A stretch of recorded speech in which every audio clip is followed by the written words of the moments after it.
भारत में शीत युद्ध की करेंगे, जिनसे इस वक्त देश की जनता जो है वो जूझ रही है। क्योंकि उत्तराखंड हो, हिमाचल प्रदेश हो या फिर जम्मू कश्मीर, ये वो तमाम पहाड़ी इलाके जहां पर इस वक्त जमकर बर्फबारी हो रही है और ये बर्फबारी पर्यटकों के लिए तो वरदान जरूर साबित हो रही है, लेकिन जो स्थानीय लोग हैं वो इस बर्फबारी से अब परेशान हैं और हालात इस कदर हो चुके हैं कि जहां तक आपकी नजरें जाएंगी आपको सब कुछ जमा हुआ नजर आएगा। और कई ऐसे इलाके हैं जहां पर पारा इस वक्त माइनस को भी पार कर चुका है। रिपोर्ट आपको दिखाते हैं।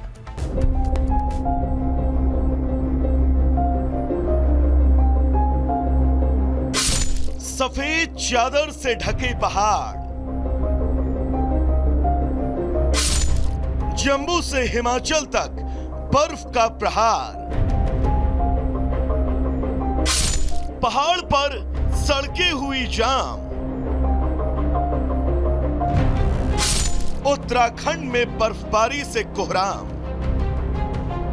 हिमाचल या फिर उत्तराखंड, नजर जहां जहां जा रही है सिर्फ और सिर्फ बर्फ ही दिखाई दे रही है। दिसंबर के आखिरी हफ्ते में ठंड अपने शबाब पर है। हाल ये कि मानो पहाड़ों पर हिमयुग आ गया हो। पहाड़ों से गिरते झरनों से लेकर नदियों तक सभी बर्फ में तब्दील हो चुके हैं। हिमाचल प्रदेश का एक बड़ा हिस्सा बर्फ की चपेट में है। पारा लगातार नीचे जा रहा है। हिमाचल में ठंड किस कदर कहर बरपा रही है, इसको इसी से समझा जा सकता है। घटते तापमान ने पिछले कई सालों के रिकॉर्ड को तोड़ दिया है।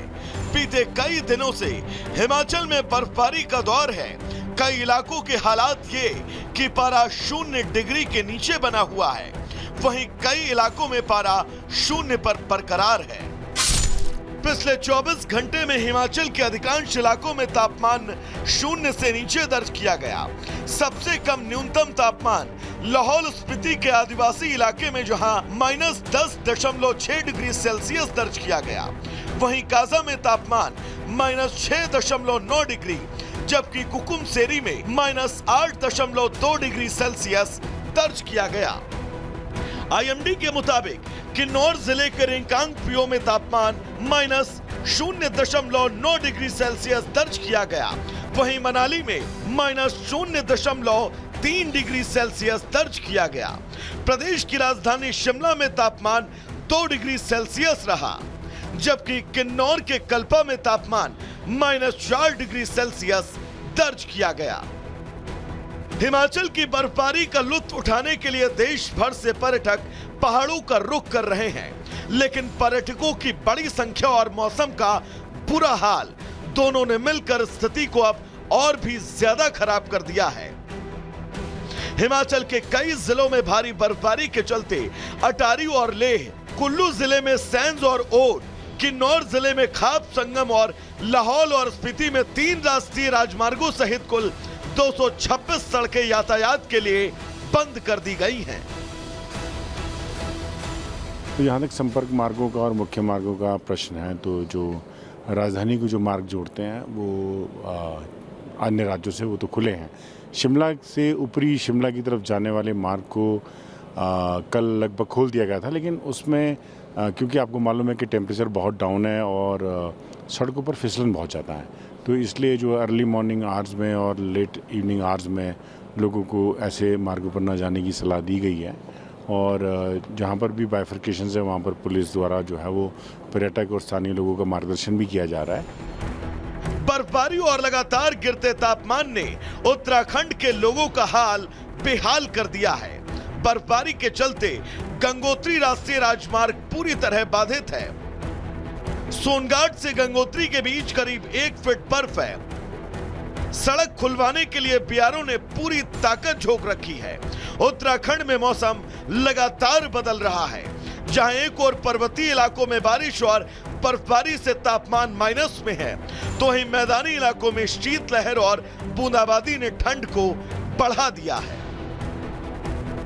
इस बर्फबारी में जम्मू कश्मीर का हाल भी कुछ अलग नहीं है।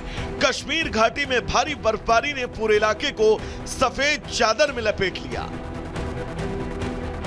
डल झील का पानी जम गया और डोडा से सोनमर्ग तक बर्फ की मोटी परत जम गई। इस खूबसूरत नजारे को देखने के लिए देश भर से पर्यटक कश्मीर पहुंच रहे हैं। इन पर्यटकों के लिए प्रशासन ने बेहतर व्यवस्था कर रखी है। ठहरने और खाने पीने से लेकर सुरक्षा के पुख्ता इंतजाम हैं। पहाड़ों पर हो रही इस जबरदस्त बर्फबारी का असर मैदानी इलाकों में भी दिख रहा है। दिल्ली से लेकर राजस्थान, मध्य प्रदेश, पंजाब, हरियाणा और यूपी में हाड़ कपाने वाली ठंड है। आज राजधानी दिल्ली में दिन में तापमान 22.4 डिग्री रिकॉर्ड किया गया। वहीं मंगलवार को न्यूनतम तापमान 8.4 डिग्री रहा, जिससे आने वाले समय में और भी ज्यादा नीचे जाने का अनुमान है। Bureau report, Republic Bharat. इस बीच एक और बड़ी खबर आपको बता दें। दरअसल आज राष्ट्रीय बाल पुरस्कार दिए जाएंगे। राष्ट्रपति द्रौपदी मुर्मू बच्चों को सम्मानित करेंगी।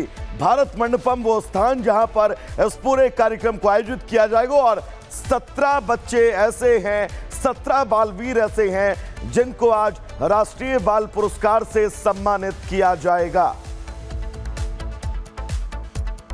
इधर संसद के सामने एक शख्स ने आज खुद पर पेट्रोल डाली और अपने आप को आत्मदाह करने की कोशिश की। बताया जा रहा है कि शख्स बुरी तरह झुलस गया। उसे राम मनोहर लोहिया अस्पताल में भर्ती कराया गया है। मौके से पुलिस को पेट्रोल और एक जला हुआ बैग भी मिला है। रिपोर्ट आप सबको दिखाते हैं।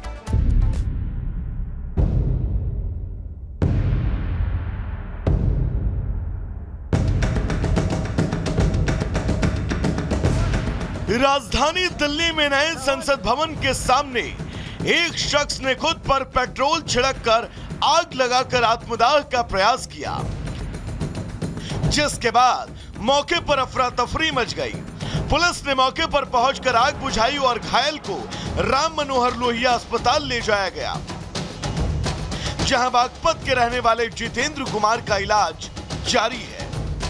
इसका ये कहना है कि जो केसेस हैं उसमें इनके साथ न्याय नहीं किया जा रहा है और जो पुलिस है वो दूसरी साइड की ओर ज़्यादा पक्षधर है। इस वजह से उसने ये कदम उठाया है। आरएमएल से पता चला है इसको करीब 90% बर्न है।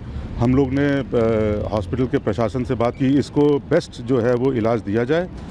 वहीं शुरुआती जांच में पुलिस को पता चला है जितेंद्र के परिवार का बागपत में अन्य परिवार से विवाद था।